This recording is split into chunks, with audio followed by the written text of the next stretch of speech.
Hey there, and welcome to the Contentment Creator Podcast, the show designed especially for creative entrepreneurs just like you, who are committed to a beautiful life that's rooted in courage and contentment, and that's blooming with creativity and prosperity. I'm your host, Ellen Broen, a certified life coach, a singer, a mother, and a lover of alliteration, dogs, and deep conversation. This show is designed to become a part of your daily routine to help you, fellow contentment creator, dig deep to clarify your life vision, catalyze your creative flow, and fuel your entrepreneurial fire in just a few inspiring minutes each day. Each Wednesday, we talk about community. And this week, I'm getting personal about the breakdowns and breakthroughs in marriage that have made the biggest impact for us. Today's episode is all about what happens when two people with anxious attachment and avoidant attachment styles get married, and how to grow together. Let's talk about what happens in a marriage when one person craves closeness like oxygen and the other person feels safest with space. Welcome to the anxious-avoidant dance. If you've been around here for a while, you know I am not a therapist.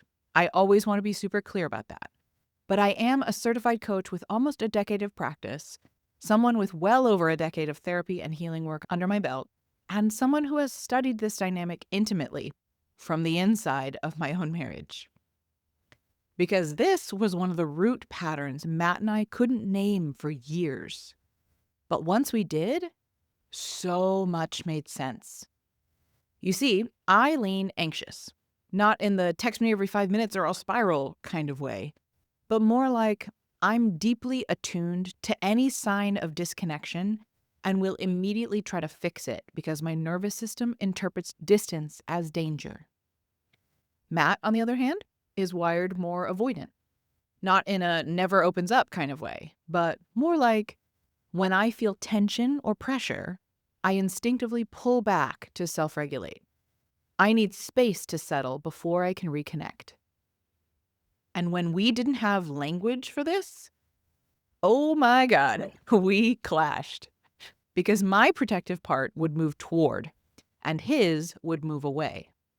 And we'd both be trying to feel safe, but inadvertently triggering the other person's fear. Sound familiar for you? This dynamic is so common and so painful, especially when you love each other deeply. Because you're not trying to hurt each other. You're trying to connect, but your nervous systems are speaking different languages. Here's what it used to look like for us. I would sense something was off, a shift in tone, a sigh, a long pause before answering, and I'd go into hypervigilance mode. Before we dig in, I want to take a quick pause to let you know about a free resource I made for you. If you've ever felt like your relationship is shifting and wondered, how do we grow closer through this season of change, not further apart? This is for you. I created the Conscious Partnership Starter Kit as a free guide to help you and your partner navigate growth together without losing yourselves in the process. Whether you're in a season of transition, feeling a little disconnected, or simply wanting to deepen your connection with more intention, this guide will walk you through powerful, heart-centered prompts and practices to get you back on the same team.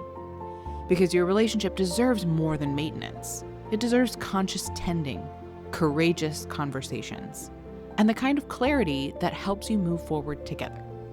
So grab your free copy at ellenbroenkcoaching.kit.com/partnershipkit or head to the link in the show notes. And now, back to today's episode. Are we okay? Did I say something wrong? Can we talk about this right now? Meanwhile, Matt's system would start to short circuit. Not because he didn't care, but because my intensity felt overwhelming to his already overloaded nervous system. So he would retreat, emotionally, energetically, and sometimes even physically, not to punish me, but to protect himself. And that silence, that pause, would send my anxious parts into full-blown SOS. I used to think we were fundamentally incompatible. But really, we were unspokenly reenacting our oldest protective strategies, hoping the other person would fix it. And healing did not come overnight. It came through a lot of sitting in the middle of that discomfort and learning new language together. So today I want to share what that healing has looked like for us, not as a finished product, but as a living process we continue to walk. Here are a few shifts that helped change everything. 1, we named the pattern together. This might sound simple, but it was huge. Once we realized I tend to pursue and he tends to withdraw, we stopped villainizing each other's behavior. We started saying things like, "This feels like that pattern again. Can we pause and try a new way?" Number 2, we created a shared map for reconnection. I learned to wait before I reached out, not out of punishment or suppression, but out of respect for his process. And he learned to name when he'd be able to come back. Even just saying, "I need 15 minutes to reset, and then I want to talk." That helped my nervous system exhale because it gave me something predictable in a moment that used to feel like free fall. Number 3, we stopped trying to win the moment and started prioritizing the relationship. There's no prize for being the one who's right. And there's no healing in getting your partner to meet you where you are without making room for where they are. True intimacy isn't about sameness. It's about learning how to make both nervous systems feel safe in the same space. Number 4, we began practicing non-demanding presence. This is the biggest one for my fellow anxious attachers out there. Instead of trying to extract reassurance through questions or conversation, I started practicing being with Matt. No agenda, just a hand on his back, sitting next to him while he decompresses, learning that connection can be felt without words. Number 5, we honored each other's timelines. He may need more time to process. I may need more touch to feel grounded. Both can be true. But neither of us gets to steamroll the other's nervous system to feel better faster. That has been the work. That's been the rewire. And I want to say this clearly for anyone listening who's navigating a similar dynamic in your marriage. You are not too much for needing closeness, and you are not broken for needing space. The two of you are not doomed because you have different default settings.